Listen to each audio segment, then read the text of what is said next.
I mean, it just boggles my mind sometimes how much fear can play a part in how people decide to treat others. Whenever I look in the papers or watch TV or the movies, I rarely saw anybody on a wheelchair.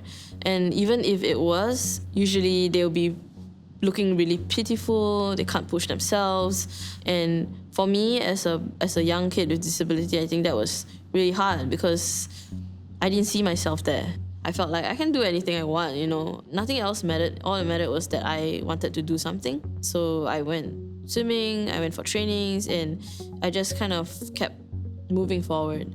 I love the feeling of the water because there's nothing around me. It's like you're in a whole other world. It's the one place that I don't have to worry about being in a wheelchair, really. Before I knew it, I was at the Paralympic Games, and as the years passed, I got more burnt out and exhausted, and my confidence level dropped. And then as I got to race day, I remember waking up feeling really scared, really nervous. The moment I touched the wall, I just knew that it was not me. I lost my medal by like 0.7 seconds. At that moment, I just felt like it was all over because I never experienced true failure until Beijing. I felt devastated. So I quit swimming just to get out of the whole negative environment. It was only much later, maybe a couple months later, that I could really kind of process everything. Life still went on. Everybody still went on about their day. I was still alive. There was just a small feeling in me that I still had more to give in swimming. And that small feeling was something that I was willing to bank on. I felt like my flame was reignited.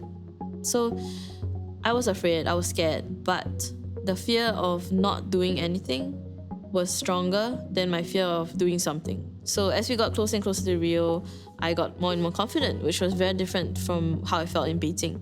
I went to swim, and I swam one of the fastest races. In fact, it was the fastest race I've ever swum in my life.